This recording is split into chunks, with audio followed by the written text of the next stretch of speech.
Shalom. Kesempatan kali ini kita akan membahas hidup sebagai insan Pentakosta. Siapakah yang dimaksud dengan insan Pentakosta? Tentunya bukan hanya mereka yang merupakan anggota jemaat gereja Pentakosta, tetapi semua orang percaya yang hidup dipimpin dan dituntun oleh Roh Kudus, yang meyakini bahwa suara Tuhan masih diperdengarkan, yang meyakini bahwa kita masih mendengar suaranya, dan yang dengan iman dan kuasa dari Roh Kudus berkata-kata atas nama Tuhan. Dalam Injil Yohanes, Tuhan Yesus sangat menekankan kehidupan orang percaya yang dipimpin dan dituntun oleh Roh Kudus. Betapa Roh Kudus menempati peran yang sentral dan penting dalam kehidupan orang percaya. Kehidupan orang percaya sudah seharusnya adalah kehidupan yang dipimpin oleh Roh Kudus, bukan sekedar hikmat, kepintaran, kehebatan, dan kebijaksanaan kita sendiri.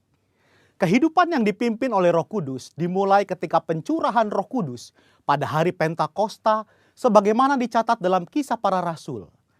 Dalam Kisah Para Rasul, Roh Kudus terlibat dalam pengambilan keputusan, menuntun, mengarahkan, dan memimpin para pemimpin jemaat dalam pekerjaan pelayanan dan penuntasan amanat agung Tuhan Yesus.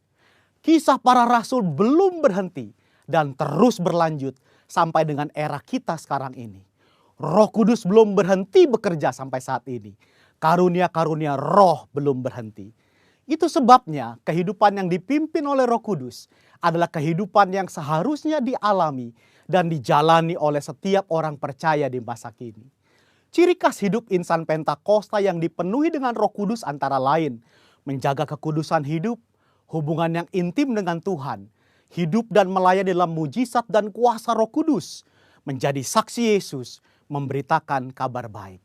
Mendengar suara Tuhan bukanlah tentang kemampuan manusia mendengar suaranya, tetapi tentang kehendak Tuhan yang ingin memperdengarkan suaranya kepada orang-orang percaya, sekalipun kita sedang dalam keadaan berdosa. Namun demikian adalah merupakan tanggung jawab kita untuk melatih kepekaan dalam mendengar suaranya. Dalam praktek hidup sehari-hari insan Pentakosta, memperkatakan firman Tuhan merupakan sesuatu yang lumrah, sebagaimana diajarkan dalam firman Tuhan Yosua 1 ayat 8. Misalnya dalam keadaan sakit, mereka memperkatakan dengan penuh iman 1 Petrus 2 ayat 24, oleh bilur-bilurnya kamu telah sembuh.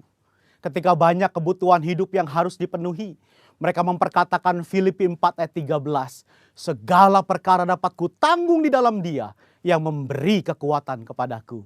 Dan Filipi 4 ayat 19, Allahku akan memenuhi segala keperluanmu menurut kekayaan dan kemuliaannya dalam Kristus Yesus. Serta memperkatakan Mazmur 91, janji perlindungan Tuhan.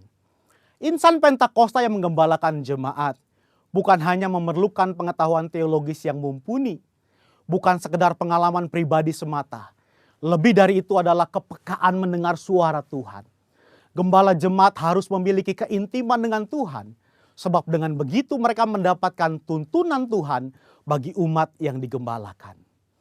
Pesan khusus yang diterima dari Tuhan sebagai tuntunan bagi jemaat tentu harus diperkatakan dan disampaikan berulang-ulang sampai jemaat dengan urapan Roh Kudus dapat menangkap, memahami, serta melakukan apa yang menjadi tuntunan Tuhan tersebut. Robert Menzies dalam bukunya menyatakan, sama seperti Tuhan Yesus diurapi untuk memenuhi tugas kenabiannya, demikian juga murid-murid yang dibaptis Roh Kudus telah diurapi sebagai nabi-nabi akhir zaman untuk menyatakan firman Allah. Gereja di zaman akhir yang telah dibaptis Roh Kudus adalah komunitas para nabi. Apakah seperti nabi zaman Perjanjian Lama? Tentu tidak. Yang dimaksudkan adalah para nabi yang terpanggil untuk membawa pesan keselamatan sampai ke ujung bumi. Setelah dibaptis Roh Kudus, Petrus dan Paulus banyak mengulangi mujizat Yesus. Artinya, karunia mujizat tidak terbatas, hanya dikerjakan oleh Yesus. Seperti yang dinyatakan oleh Craig Keener, Petrus dan Paulus sedang melakukan pekerjaan Yesus dengan cara membuka jalan dan memberi contoh bagi gereja di masa yang akan datang.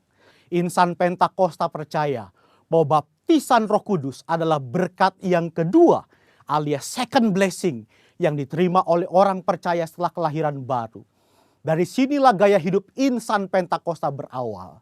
Saudaraku dikasih Tuhan, kita harus bangga hidup sebagai insan Pentakosta. Tuhan Yesus memberkati.